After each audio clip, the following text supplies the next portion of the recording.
Hello दोस्तों, पौराणिक कहानी इस YouTube चैनल में आपका स्वागत है। अगर आपको हमारी कहानियाँ पसंद आए तो लाइक, शेयर और सब्सक्राइब करना ना भूलें। तो चलिए कहानी की शुरुआत करते हैं। हमारी कहानी का नाम है माता शबरी की कहानी। बात भगवान राम के जन्म से पहले की है, जब भील आदिवासी कबीले के मुखिया अज के घर बेटी पैदा हुई थी। उसका एक नाम श्रमना और दूसरा नाम शबरी रखा गया। शबरी की माँ इंदुमती उसे खूब प्यार करती थी। बचपन से ही शबरी पशु पक्षियों की भाषा समझकर उनसे बातें करती और जब शबरी की माँ उसे देखती तो कुछ समझ नहीं पाती थी। कुछ समय बाद एक पंडित ने शबरी के परिवार को बताया कि वो आगे चलकर सन्यासी बन सकती है। इस बात का पता चलते ही शबरी के पिता ने उसका रिश्ता तय कर दिया। जैसे ही शादी का दिन नजदीक आया, शबरी के घर वालों ने खूब सारी बकरियां और अन्य जानवर घर के पास लाकर बांध दिए।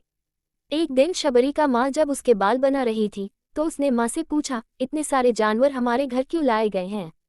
माँ ने जवाब दिया, बेटी, तुम्हारा विवाह होने वाला है, इसलिए हम लोगों ने इनका इंतजाम बलि के लिए किया है। तुम्हारी शादी के दिन ही बलि प्रथा होगी और फिर इनसे स्वादिष्ट भोजन बनाकर सबको परोसा जाएगा। ये सब सुनकर शबरी दुखी हो गई। काफी देर तक शबरी ने उन जानवरों को आज़ाद करने के बारे में सोचा। सोचते सोचते शबरी के मन में हुआ कि अगर ये जानवर यहाँ नहीं होंगे तो इनकी बलि रुक सकती है।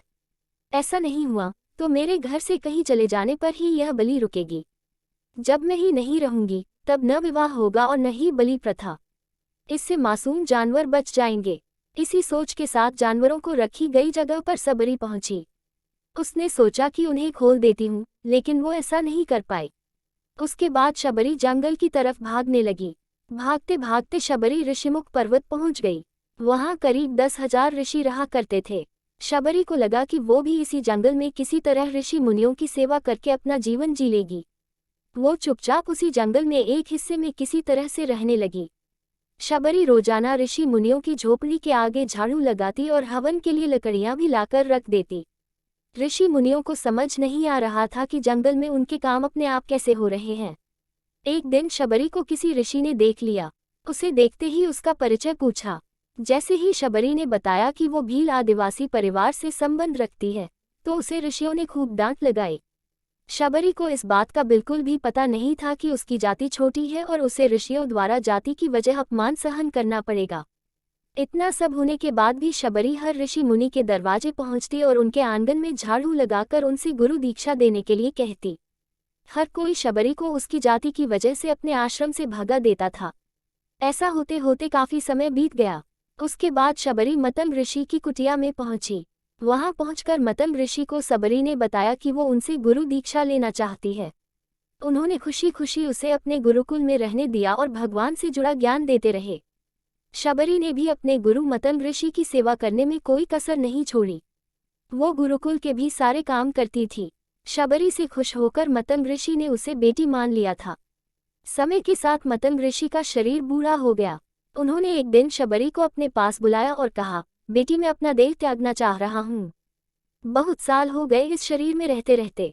शबरी ने दुखी मन से कहा, आपके ही सहारे मैं इस जंगल में रह पाई हूँ। आप ही चले जाएंगे तो मैं जीकर क्या करूँगी? आप अपने संग मुझे भी ले जाए, मैं भी देह त्याग दूंगी। मतंग ऋषि ने जवाब दिया, बेटी, तुम्हें चिंता करने की जरूरत नहीं है। राम तुम्हारी चिंता करेंगे और ध्यान भी रखेंगे। शबरी ने राम का नाम सुनने के बाद पूछा, वो कौन है और उन्हें मैं किस तरह से ढूंढूंगी?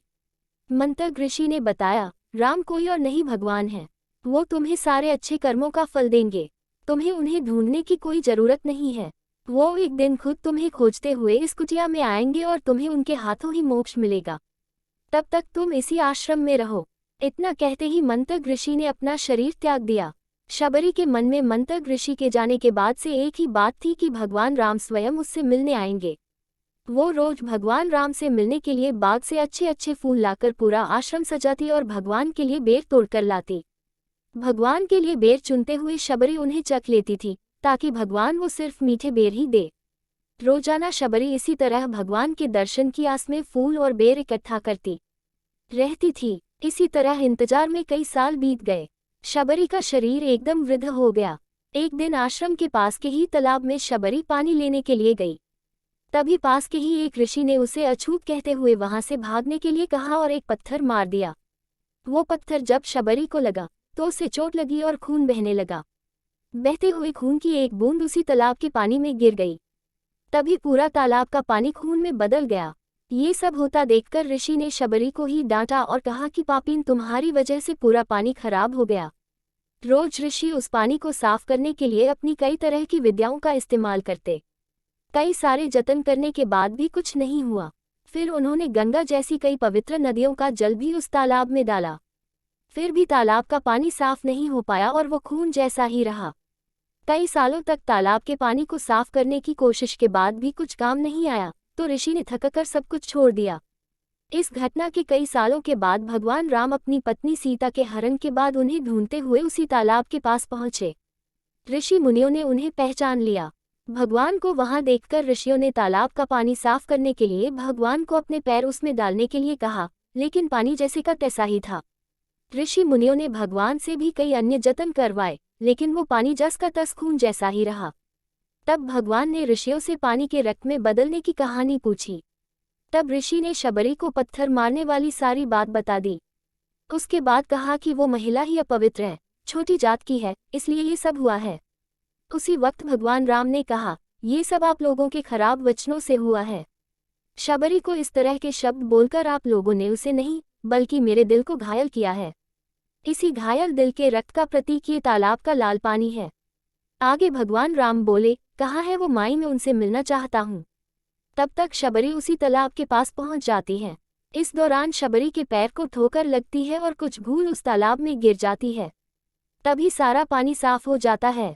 भगवान सबसे कहते हैं कि देखिए, आप लोगों ने क्या कुछ नहीं किया, लेकिन पानी साफ नहीं हो पाया। अभी सिर्फ इनके पैर की थोड़ी सी धूल ने ही तालाब का पानी साफ कर दिया। भगवान राम को शबरी पहचान चुकी थी। उन्हें प्रणाम करके शबरी ने कहा, भगवान, आप मेरे साथ कुटिया में चलिए। भगवान भी खुशी खुशी शबरी के साथ चल पड़े। फूलों से शबरी ने भगवान राम का स्वागत किया। वो सीधे बेर तोड़ने के लिए भाग गई और चक चक कर उनके लिए बेर लेकर आई। उन्होंने बड़े ही प्यार से भगवान राम और उनके भाई लक्ष्मण को बेर दिए। भगवान राम ने भी उतने ही प्यार से उन बेर को खाना शुरू किया। तभी बेर देखकर मुंह बनाते हुए लक्ष्मण ने कहा, भैया ये बेर जूठे हैं, इन्हें आप कैसे खा सकते हैं? भगवान ने जवाब दिया, लक्ष्मण, ये जूठे नहीं, बल्कि बहुत मीठे हैं। शबरी माई हम सबके लिए ये बहुत प्यार से तोड़कर लाई हैं। इतना कहकर भगवान राम प्यार से उन बेर को खाने लगे। भगवान ने जाते हुए शबरी माई से कहा, आप मुझसे जो चाहे वो मांग सकती हैं। शबरी ने उन्हें कहा, मतम ऋषि के कहने पर मैं आज तक सिर्फ आपके दर्शन करने के लिए जी रही थी। अब आप मुझे मोक्ष प्रदान कीजिए, मैं अपना शरीर आपके सामने ही त्यागूंगी। उसी वक्त शबरी ने अपना शरीर त्याग दिया।